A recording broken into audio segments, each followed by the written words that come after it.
everyone. Back to the conversation. Power Connections and Conversations with Susan, where we talk life, the beauty and the vulnerability on the journey to self-love and evolving into our best selves.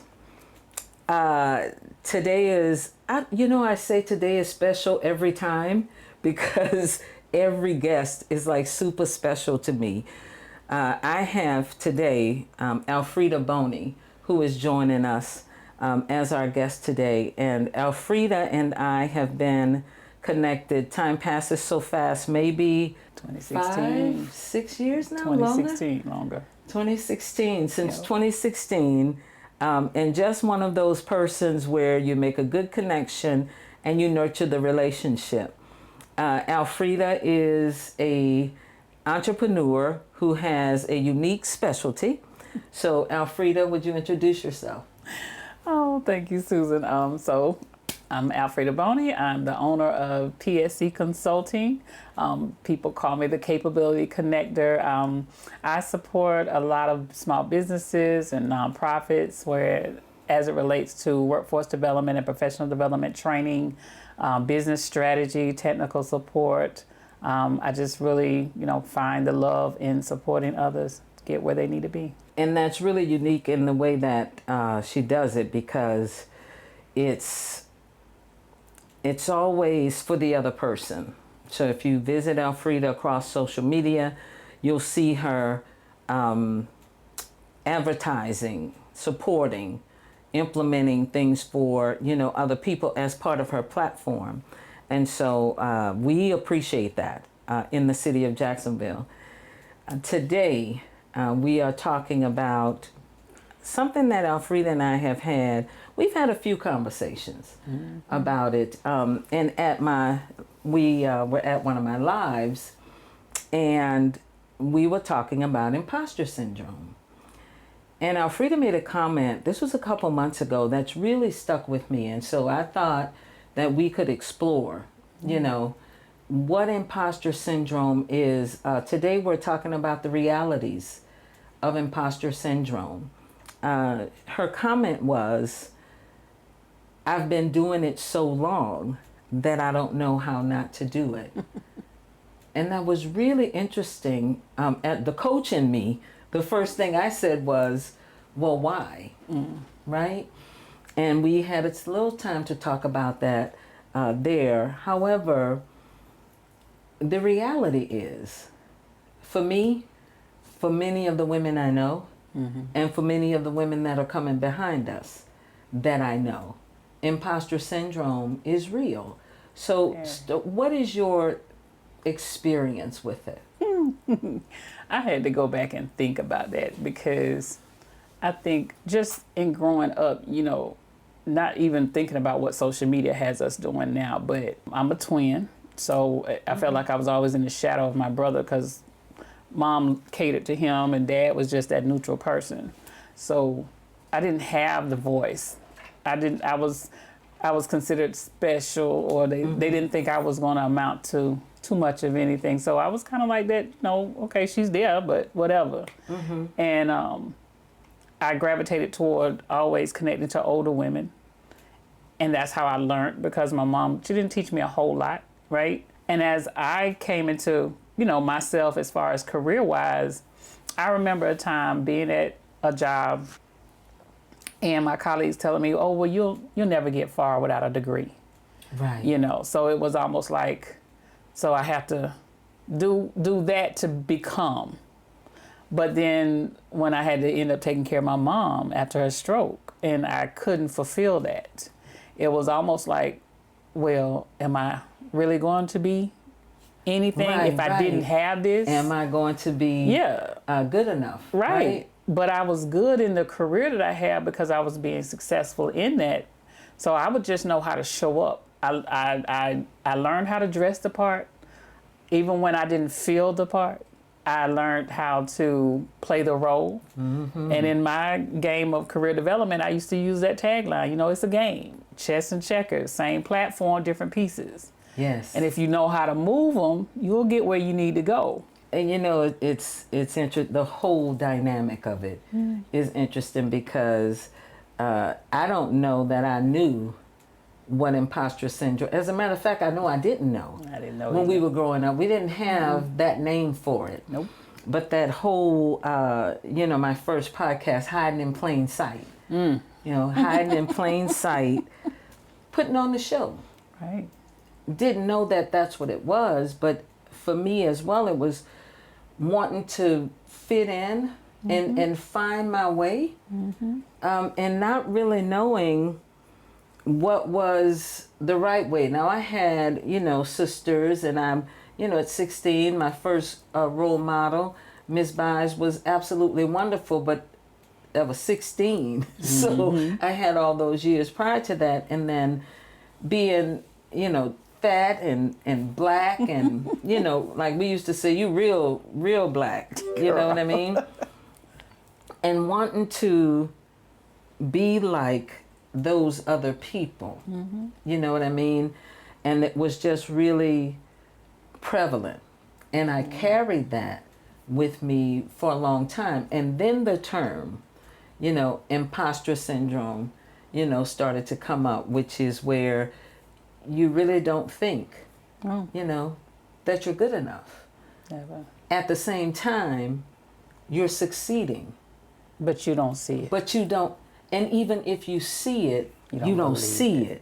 And you don't believe it. Yeah, there's a difference between seeing it and believing it, isn't it? It is. It is. I have, even to this day, to have people just, oh my God, you're wise and you're this. But as soon as I go home, I'm like, they don't have a clue. I am still feeling like, what am I doing?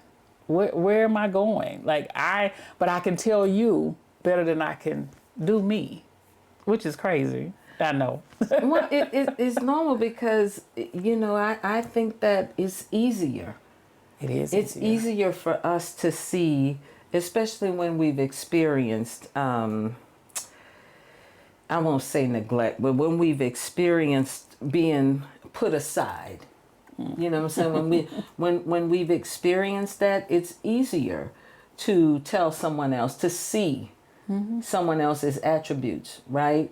To praise someone else and believe that they have all the potential than it is for us to see ourselves. So when did you begin to be less of that?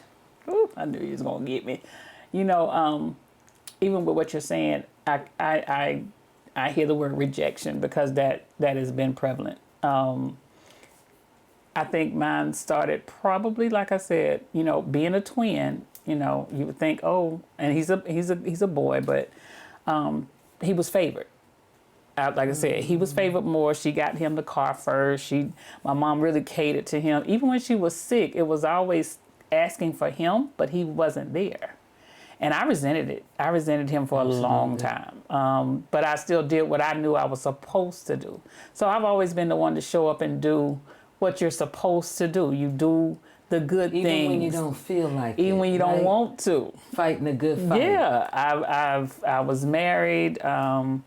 And that led to, infidelity, but also a child. And that rejection started then. So then I know for a fact I started, I can really say that at that point I was trying to prove that I was good enough.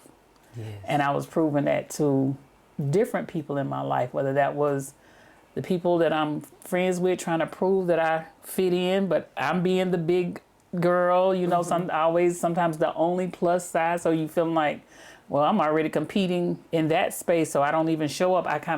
I'm that behind the scenes type person. I'm gonna support everybody else, but then I'd always seem like, well, where is my support? Where does mine come from? Did you ever get the opportunity to reconcile it with your mom? No. Mm-mm. And so now being a mom, and I'm going to go here for a minute. You didn't get a chance to do it with your mom. Did you do some intentional nurturing, some intentional things with your daughter so that she didn't have to live in that space. She might have experienced it, because sometimes in the world, you know, we do, but not from a home environment. Did you do some intentional work to make sure that that didn't carry on to her? Yeah, I mean, just being more present and just understanding her as a girl. Like, I have a boy and a girl, right?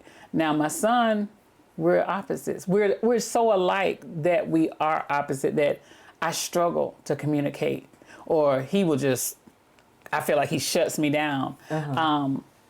But with my daughter, I really, you know, that's my best friend. I can talk to her. And I guess it helps that she's a mental health therapist too, even though she focuses with young adults and children, is that now she is wise enough herself to carry a conversation where she'll check me and get me together and say, well, no, Mom, you know, you need to think of it like this, or, you know, I'm going to tell you my truth. And in her speaking her truth, it helps me to be more intentional about speaking mine, because we'll get into a debate, but it's not an argument. It's not a conversation. What I realized with my mom was she didn't have that. Like, she did not have the relationship with her own mom. She saw the abuse. She saw so much, and she was raised by her grandparents. And when they didn't believe her, she turned to other things. And so I can't hold her accountable when I know she didn't have the tools necessary to help me anyway. They give us what they had. That's all they can do. They give us what they had, and some of it, of course, was that not so good stuff. I know when I think about imposter syndrome, I think about how within ourselves it takes us to do what I call do the work, right? In order to see the progress, to believe the progress, to recognize, you know, that we're doing good. I remember when I went into the Navy, right? I went in later. I was in my 20s because, I didn't have they'd have put me out. They'd have put me out the Navy way before then. I had to get a little handle on my mouth. But when I went in, I excelled.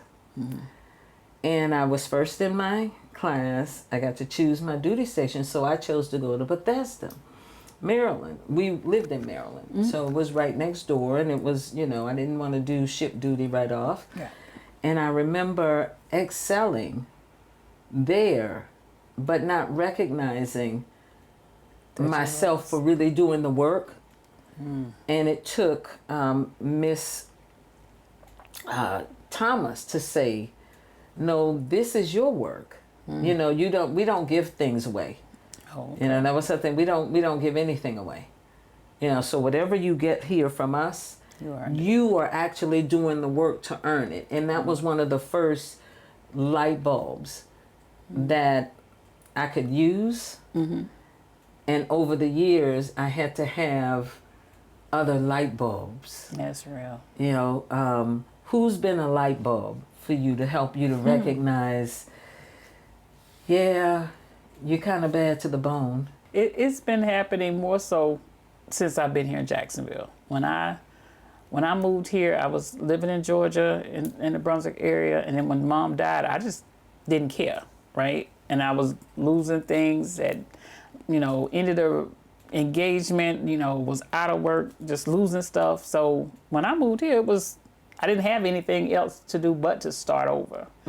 I remember meeting some amazing people, that I had no clue about, but I always say they were God sent. It was Michael and Ramona Carr was the very first ones, and they was like, inviting me to different things, and it was like I'm being heard for what I know, which I didn't think I knew too much. I mean, I remember trying to do prepaid legal, and it was, at that time they were like, I couldn't sell anything. I'm not a salesperson, but I could present, and I was good, so the people would buy from the other people, but they wasn't buying from me so much.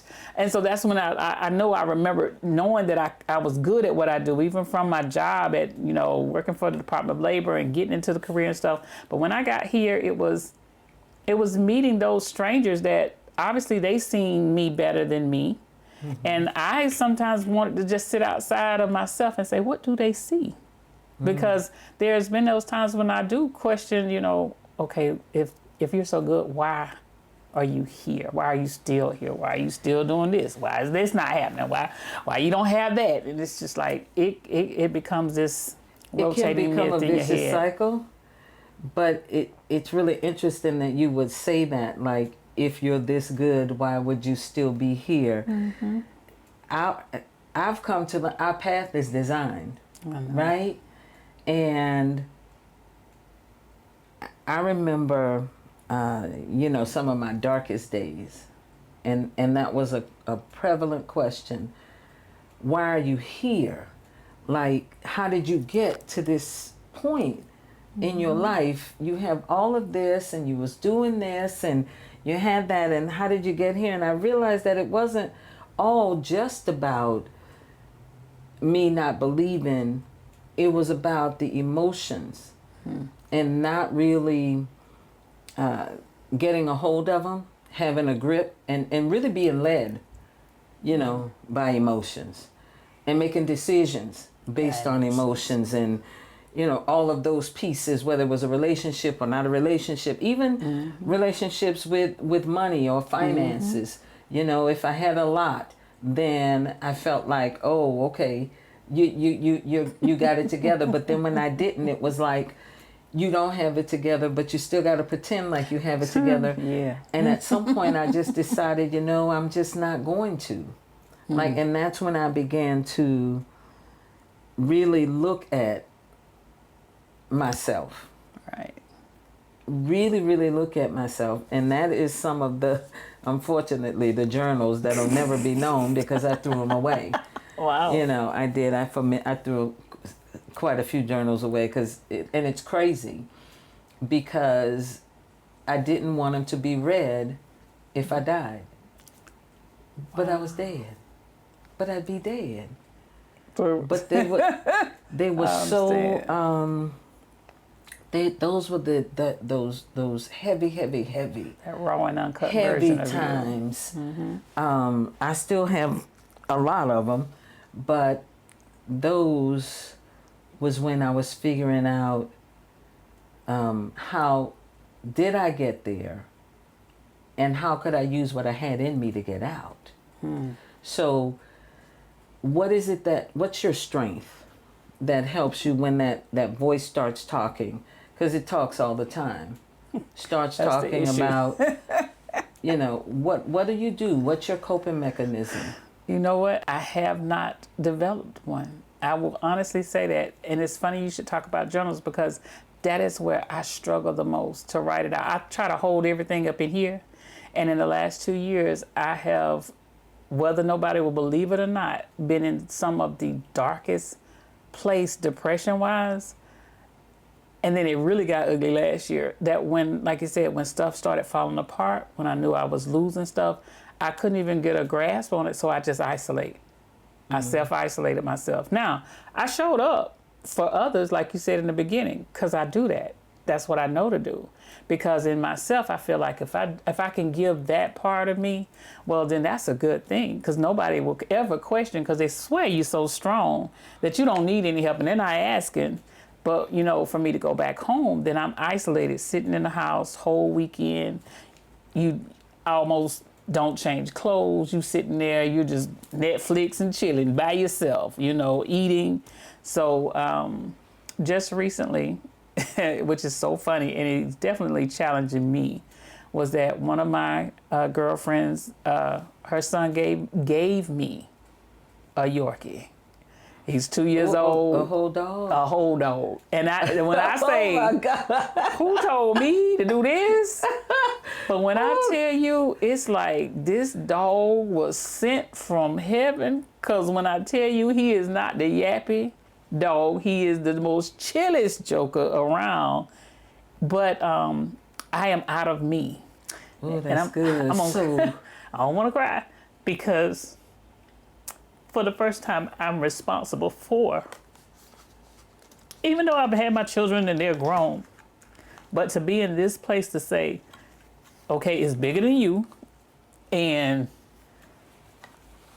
he has his own personality, but I know he know what I be talking about. So I was just sitting in that house, just always talking to myself and coming home and condemning me.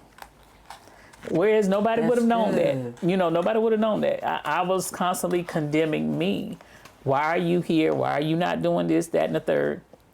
I remember a training I did, Susan, with reentry, and there was an older gentleman, military background. And I used the term imposter syndrome during training. And he just looked at me like, what? I said, you're self-sabotaging yourself because you don't know how to accept that they do see you as powerful, as leader, as who you are. He said when that Friday when they graduated with me, he was like, he had to go back and tell his therapist that he understood now what was going on with him. Like a therapist hadn't even identified that. And out of everything, out of a certificate of an accredited certification, he was most happy that he now understood why he was doing what he was doing. And I was like, for me to just be transparent, to use a term in a training to help that somebody else got revelation that this is what I've been doing. Because like I said, I realized that on my personal side, I've been self-sabotaging. Professionally, everybody thinks you got it together. And I let the depression, even in the last 2 years, it has affected even me talking to some of my best friends to where it took them losing someone and saying, hey, wake up, because you got to talk, or you got to stop isolating when you go through something, because you don't want nobody to know that you're not where you think they think you should be. I was going to say, my daughter said, I got to stop saying that. All that in a bag of chips. But I'm the one that I never think like that anymore. But it's interesting because you told him exactly, if you held the mirror and turned the mirror around. But nobody told me that because they don't see that on me. But perhaps they don't see it because you don't say it.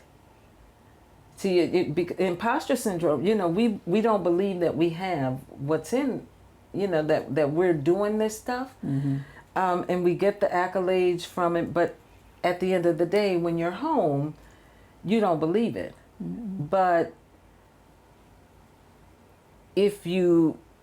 for me, I had to literally turn the mirror. And I think for me, my mirror has always been a journal.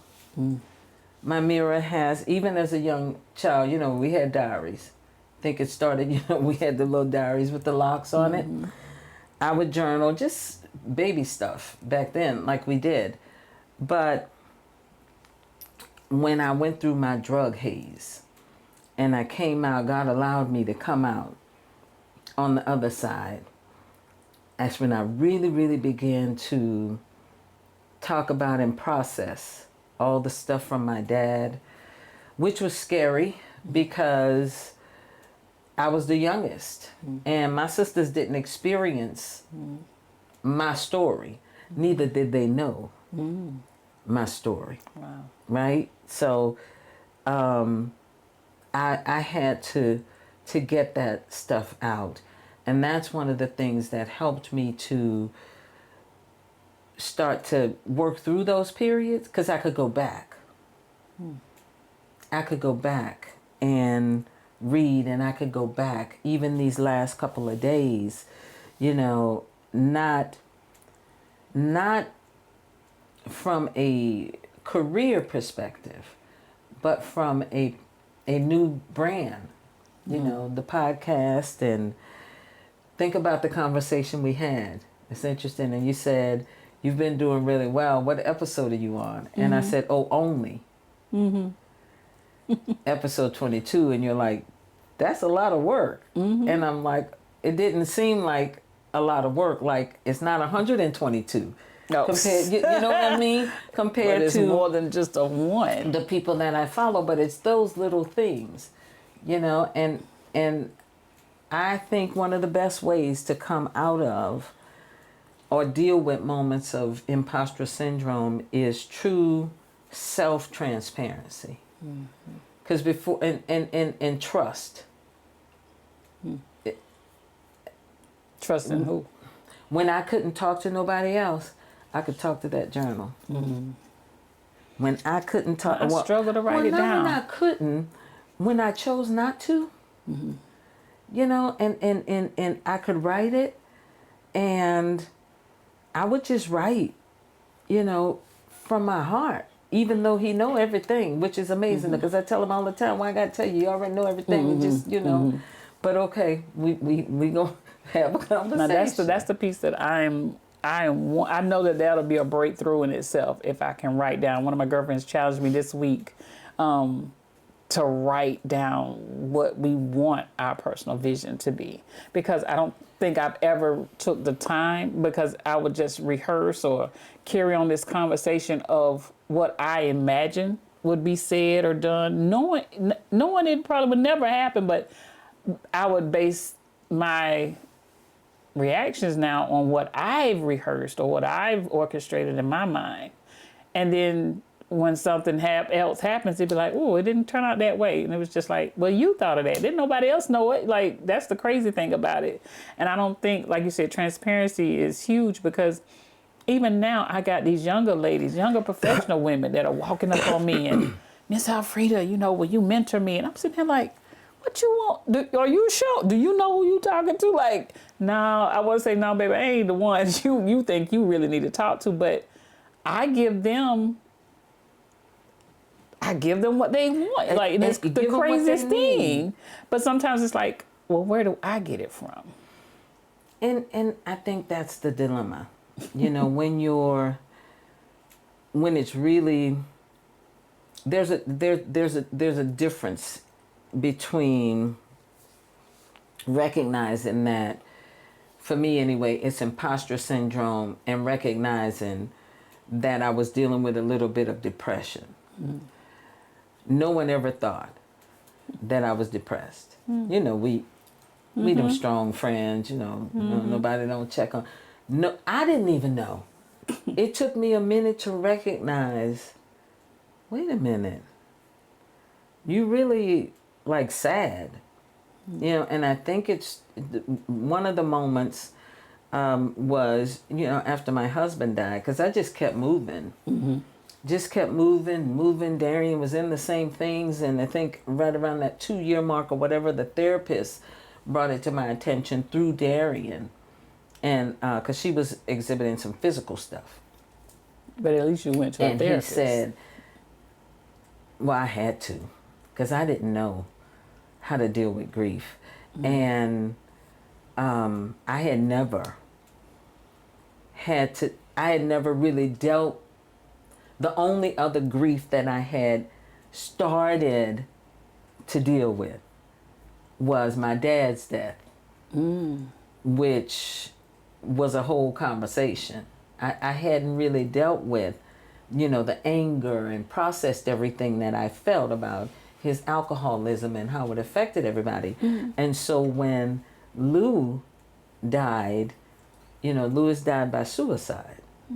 And so I had to deal with it, and I had a child.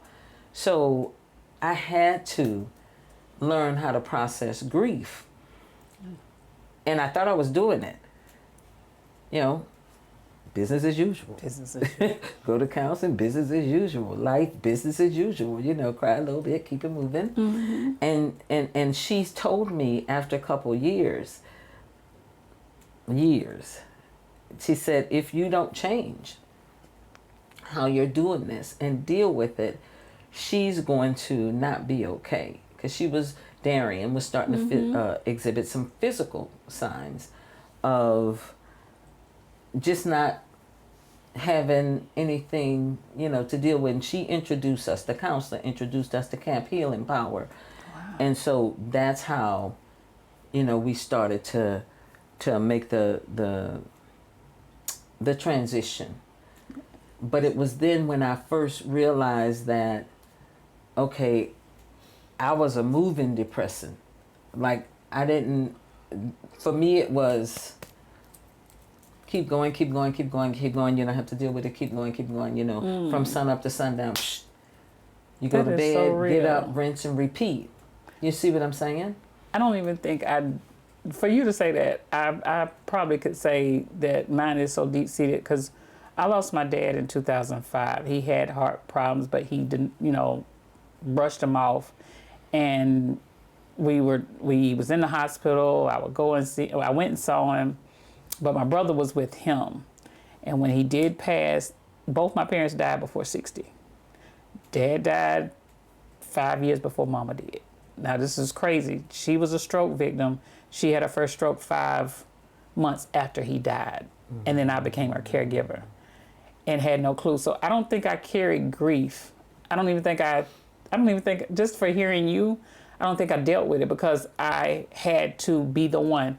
When Dad died, which is a crazy off-the-wall story, he only had a $5,000 policy, and I'll never forget this. And my brother, even though we're twins, it was the fact that he could not help. And I resented him. We had our issues, but he couldn't do anything, and I had to step up, but I'm the baby girl. Mm-hmm. I'm the baby, right? You the oldest. He felt some type of way. We had to make that work. So as soon as Mom had a stroke after, I had to go into this parent role. And I had to take on, well, you can't help. I got to figure it out. So I just, got the policy, made sure it was up. She has her brother and stuff. But I had to be the one because I didn't have no support. And I've always had to show up. So I was still working. I had the teenagers. I had my mom. She was suffering dementia at the time on top of the strokes. And I'm still sitting here trying to act like I'm all together. And this is going to be all right. And all I kept saying to myself was, I've done what I was supposed to do because I kept the scripture that said, you honor your mom and your father all the days of your life so that your days will be long. But I don't think I've ever grieved or knew how because you just keep moving. I think that's really key what you said. It's really profound. And for the young ladies who are listening, we're talking about the reality of imposter syndrome and how we just move through things. You just keep moving until we get to a point. I know for me of recognizing, okay, now it's not even the syndrome. It is that lack of confidence will come back in, but I've got things to combat it. But what you just described was a pattern of having to show up.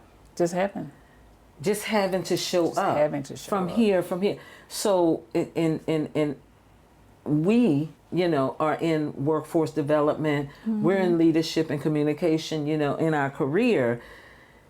And we talk about learned behaviors.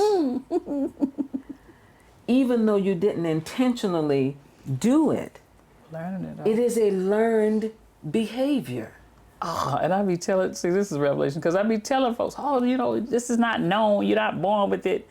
It's atmosphere. It's environment. Yes. It's what you've been put in that you pick it up and don't even know you picked it up. And you carry it. Yeah. That is really, it's really, I didn't realize that it had that component to it. That it either. Because I was a functioning, I self-diagnosed me. I called myself, I knew I was a functioning depressive. Now I looked it up. Now Google will show you everything. So it was identifying the fact that you are still moving. But like you said, when you said you didn't see yourself, I saw myself in how I was living inside of my house because I would close the door. It had a darkness, not so much as a darkness in an evil way. It was just that it was a darkness, but then it was a self-isolation. And I saw myself that I started not caring about anything, but I was in there by myself now. Nobody would come and visit me.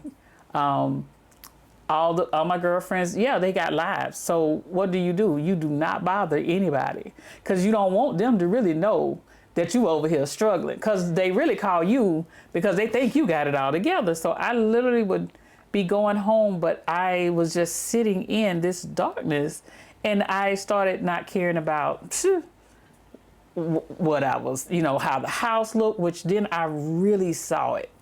That's when it was like, whoa. And my daughter had to come home and said, you will not live like this. She said, Mama, I have never seen you get this bad.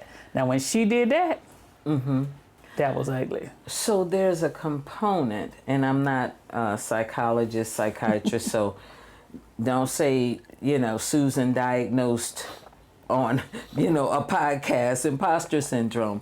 We're talking through how to get to the other side, right? And some of the pieces. And it seems there's a line between self-belief, like inner belief, and then how it manifests itself outer. What I mean by that is how much I believe myself can be different from how much people believe me, because when I go on the outside, I don't show them me. I show them what they need to see. And that's really so we actually perpetuate. It's not that I didn't believe that I was great. I just didn't see it, because when I was by myself, or when I came back, and was going through it, it just was hard to see it through all the other. But then it's like to be able to accept what is being seen, that is you.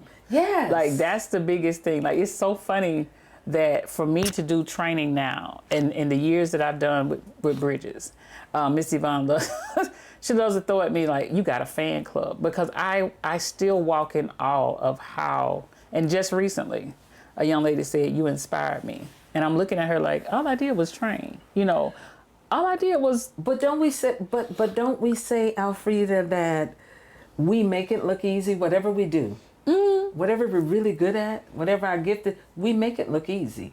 It doesn't look that way for other people, because we just give them what they need. Right. So, getting those business accolades and, being that inspiration, being the mentor, I think those are the things, the positive things that we see about ourselves, or that people see in us, can be the beginning of transferring that from the outside to the inside. Right. And actually recognizing, that what we do matters. Yeah. If you think about your, we both started with a contract with the chamber. My contract is up. I've moved on to other things. But you had a solid base, and they almost can't. I mean, you can always replace somebody, but they really can't function in the Bridges without the capability statement, because of the value that it holds for the community that they're serving, for the entrepreneurs or the business owners that they're serving. It's a necessity, right? Right. Like a business but plan. It's even grew out of that, because what I realized was that I was able to take something that was just, it was an unknown, I guess, just in its level, and to have now built it around what I knew before I got there, right? But now to take it even outside of that, and what I have seen now is the opportunities that just the relationships, because that's how I look at it. I've had even people look at me and say, well, why are you there? This, that, and the third. But like you said earlier, I think that this was a path I had to take for me. And even in other things, because if I get with something, I'm gonna stick with it. That's what I found out in relationships and everything else. Like, I'll find the one thing that I am good at, and I'll try to perfect that. And that's what that has led to. But now it has stretched me, and even the people and the women that I'm now connected to, when they do say stuff with me, I'm learning not to discredit it as fast as I used to. Whereas like a compliment, because I've always seen myself as, well, I must be unwanted because I'm this big girl, or, am I going to be single all my life because, that and the third. But I recognize that, no, my standards have me where I am. Somebody just recently told me that, well, you just have this demeanor. You look like you don't need anybody. And I'm like, but I'm the person that needs somebody the most. But if no one knows that, so there's a few takeaways here. If we put on the face so well, that other people don't see the need, then that's something that we can work on. And I believe that we work on that by starting to have some transparent conversations, right? Right. Starting with the people that matter, That part. right? And then the other side of that is learning how to accept what they see just simply by accepting what they say. Just accepting it. Just accepting what they say. Oh, thank you so much. You I know, used they to give you a always compliment. counter. I have to, and I don't do that compliment. anymore. Somebody gives me a compliment. Sometimes when I can't think of anything else to say, I say thank you. Yeah. Right? If nothing else. So That's it. it's really important for us to start to recognize, one, the foundation. What's the foundation? And two, how to get that foundation up and out of our heads.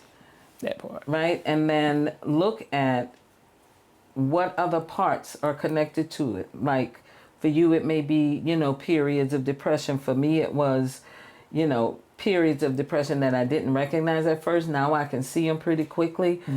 And then have an outlet. What is the outlet? Other than, talking, as everybody doesn't want to have a conversation. They don't. They don't. But there's something else, I think the challenge I had, journaling, bowling, whatever it is. like I said, the dog was something that I kept saying, oh, I want that, but that's going to stop me, this, that, and the third. But for him to have been handed to me, really like it was like given, I recognize he's been the biggest blessing for me, which I never would have put myself there. Because he takes you out of your own head He takes me out of my head space. He takes me out of my... I've been walking with this dog, girl. I got him on schedule. He got me on schedule. And I tell him, I'm like, and his name's Biggie, so Desiree calls him Biggie Devontae Boney. But, I now understand how that attachment comes, but I understand how... And I've got him looked at as he's emotional support to me, because it's the fact of me being able to come out of myself, but to understand that, no, you are who you are. And I am even bigger than what I even think, because God already done said that, but it's me walking in that now. So now that that self-condemnation is leaving me, came in, and this situation recently where I was messing up contracts, I was messing up opportunities. I even lost my house, and I had to say, it ain't about nobody else but you, because this was a reflection of just everything else that I was putting the airs on with. But now to see how God has created just a newness in what I had to go through. And I was just listening to a sermon this morning. It said it had to be this way, because if it hadn't, I wouldn't have moved, and I probably would have sat there. Thank God I didn't have the mindset to go deeper like some people have. But I will tell anybody now that, again, you cannot rest in your own head space. Like, my challenge to myself, even my girlfriend gave it to me this week and during our prayer time, is the writing. Like, that is what I definitely want to get this out of here, because there's so much sitting up here that I'm holding on to it thinking I'm going to remember it, and that's not happening. So now to be able to share to somebody else, the opportunity of, acknowledge it, because I feel like the transparency has been the safe space of finding my tribe, who did not judge me even when they saw what was, because one of them called and just said, I see you spiraling because I used to be there. And I was like, well, darn, you see this, like, for real? And for her to say that to me, I was just like, but nobody else would have said that. And so I think we'll end on that. Huge takeaway. Have somebody in your circle. There's somebody who sees you, sees you, sees through the bullshit and sees you. Exactly. And will call you on it. You gotta have them. In addition, to the other things, because we're getting to, I'm a little further along, but now you're starting to recognize how to get through it. And it's interesting that you said your dog is an emotional support dog, because that's what we do as veterans. That's where all of that came from. So he is probably just that. but Alfreda is a wonderful business person. Thank you so much for having a transparent conversation that's going to be seen Thank you for bringing that all out. over the world. so But you know get what? ready to fix it But now. look, it had to go this way because it had to be brought out. Yes. And because of that, then there's somebody else who's going to recognize themselves. Absolutely. And that's the whole purpose of Power Conversations, and what we do is so that those who are in a space, on their way to a space and trying to figure how to get out, can hear something that we're sharing and say, one, I'm not by myself. And two, if they can do it, We can too. I can do it too. So let me put this Exactly. on rewind Yeah. and listen to it over and Yeah. over. But Alfreda, for people who want to reach you on social media, to connect with you for the capability statement, which is a business resume, for those of you who don't know, how can they reach you on social media? So I'm on all platforms with Instagram, Facebook, LinkedIn. LinkedIn probably being the best.